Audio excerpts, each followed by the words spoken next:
Bom, hoje nós vamos falar um pouco mais sobre declaração do nosso imposto de renda, né? Na verdade, nós temos renda e temos que pagar alguma coisa para o fisco, né? Para o governo, de tudo aquilo que nós recebemos, de tudo aquilo que nós faturamos, de todos os nossos rendimentos anuais. Eu separei hoje algumas perguntas, alguns questionamentos que tem recebido de clientes, de amigos, né? Aquele amigo que faz a sua própria declaração, mas ele, como não tem muito conhecimento, não tem muita experiência, chega em determinado momento ali da sua declaração, liga lá, né, e faz algum questionamento. Hoje eu trouxe aqui alguns desses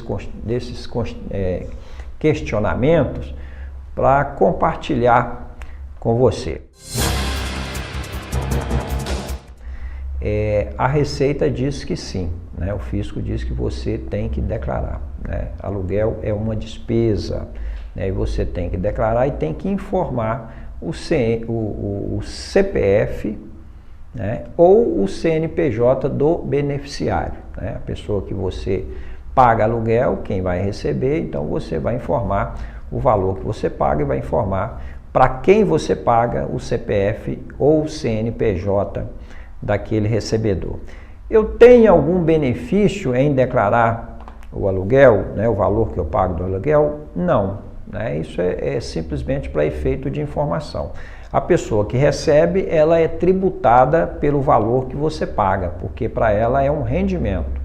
Para você que paga e declara, você não tem nenhum benefício. Por que que as pessoas perguntam isso? Porque no passado, quando uma pessoa ia declarar, um contribuinte ia declarar o seu imposto de renda e ele era pagador de aluguel, ou seja, ele morava de aluguel, ele tinha o benefício fiscal. Da mesma forma que quando você paga, tem despesas com saúde, tem despesas com educação, você declara e tem o abatimento no seu rendimento, o aluguel também nós declaramos e o beneficiário tinha o abatimento. Hoje, há muitos anos atrás, a Receita acabou com esse benefício. Então, a declaração do pagamento do aluguel é simplesmente para efeito de informação à Receita Federal e para que a Receita Federal possa cobrar do recebedor. O recebedor ele vai pagar, ele vai ser tributado sobre o valor que você paga de aluguel. Mas é devido sim o lançamento, deve ser lançado, né?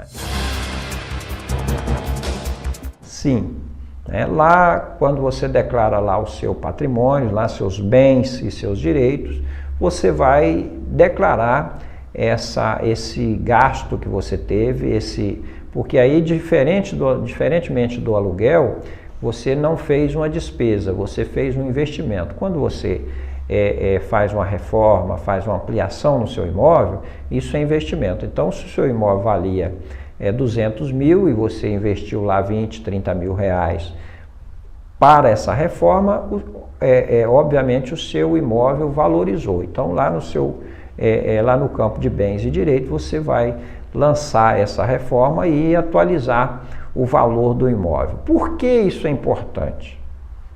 Se você comprou um imóvel por 200 mil e gastou nesse imóvel 50 mil e vendeu esse imóvel por 300 mil, isso quer dizer que você está tendo um ganho de capital de apenas 50 mil.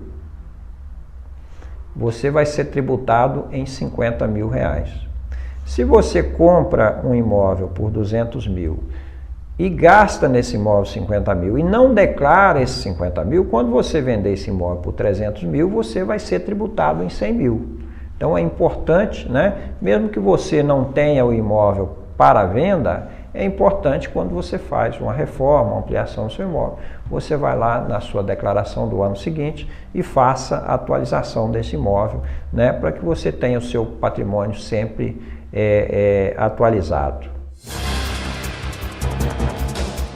Bom, se você tem um filho, né, está fazendo um curso técnico, está fazendo um curso superior, uma faculdade, e ele paga a mensalidade, né, acima de 24 anos, ele perde a condição de dependente. Né? Se ele perdeu a condição de dependente, mesmo que é você o pagador, porque seu filho está estudando, não tem rendimento, essa informação ela não pode ser lançada, porque você não tem o benefício, né, da dedução do seu imposto de renda. Né? Esse filho não é mais dependente, então você não pode fazer esse lançamento lá na conta dependente e nem na conta titular, porque você não é o beneficiário, né, desta dedução. Então é um valor que você paga, mas que você não tem benefício fiscal. Então, dependente para efeito de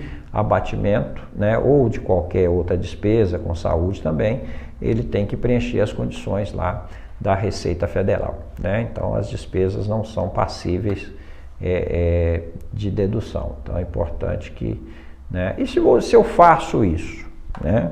Se eu vou lá e lanço, a Receita vai detectar que aquele filho não é dependente mais, porque você tem que lançar a data de nascimento, o CPF do dependente, né? E a Receita cruza as informações e ela vai verificar que naquela ocasião que você contraiu aquela despesa e você lança como benefício, o seu dependente não figurava mais como dependente. Então a Receita vai colocar lá uma inconsistência e mais à frente você vai ter que fazer a atualização e retificar a sua declaração. Hoje isso é muito tranquilo. Quando você faz uma coisa proposital ou quando você faz um lançamento, comete um erro, né, simplesmente você vai lá e faz a retificação. Antigamente não, a Receita já jogava aquilo na malha fina, você tinha que ir lá fazer comprovação daquela despesa e aí poderia ser autuado, poderia ser multado e era muito complicado. Hoje não, você vai lá, faz, a Receita te informa, esse dependente aqui não preenche mais os requisitos de dependente. Aí você vai lá, exclui o dependente, exclui os pagamentos referentes ao dependente e bola para frente. Tá? Para quem tem duas fontes ou mais, isso é muito comum, porque quando você tem uma fonte A e uma fonte B, ela é tributada separadamente. Né? Então, uma hipótese, você auferiu ganhos de 32 mil o ano passado, 2019, numa fonte e 35 mil, por exemplo, numa outra fonte.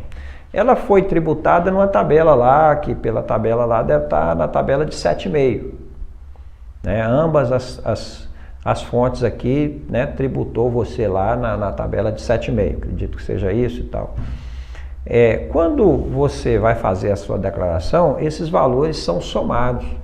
Né? Então você teve um rendimento de 32, mais um rendimento de 35. Então você teve um rendimento de 67. Aí você foi para uma faixa muito superior, você vai lá para a faixa de 22,5. Né? Então aquele valor que cada fonte reteve no seu salário durante o ano, ele não é suficiente para cobrir o que efetivamente você tem que pagar quando você vai lá e faz o ajuste anual do seu imposto de renda. Então, quando você vai juntar essas duas fontes, você vai pagar mais imposto. Então, quando chega lá no dia 30 de abril, que esse ano, né, excepcionalmente, não será 30 de abril, mas será 30 de junho, né, você vai lá e verifica que você tem que fazer o seu encontro de contas lá com o Leão. E quem está nessa situação, geralmente no ajuste tem que pagar. Antigamente para nós somos um pouco mais velhos, tinha um chamado carnê-leão, né? Que a pessoa sabia que ela ia ter que pagar quando chegava lá no ajuste anual, então durante o ano anterior ela já ia fazendo um pagamento lá no carnê-leão. Hoje ninguém preocupa muito com isso, a hora que faz o ajuste anual lá, você tem o tempo para fazer o pagamento e vai lá e faz o pagamento do imposto. Então não tem mais essa figura do carnê-leão, embora se você quiser antecipar o pagamento, você antecipa, mas ninguém faz essa antecipação porque eu estou falando do momento que a gente convivia com inflação muito alta. Né? Então, talvez naquele tempo fosse conveniente você antecipar o pagamento para a Receita Federal porque quando você chegava lá no ajuste anual, você já lançava lá o pagamento que você havia feito no Carnê-Leão. Hoje, nós vivemos uma realidade econômica muito diferente, né? Os níveis inflacionários muito equilibrados, então não há necessidade de ninguém fazer pagamento antecipado mais para a Receita Federal. Bom, por hoje foi isso, né? Falamos um pouco, acredito que essas dúvidas também são suas e nós vamos continuar sempre batendo um papo aqui, falando um pouquinho do nosso imposto de renda sobre os nossos rendimentos no ajuste anual. Muito obrigado.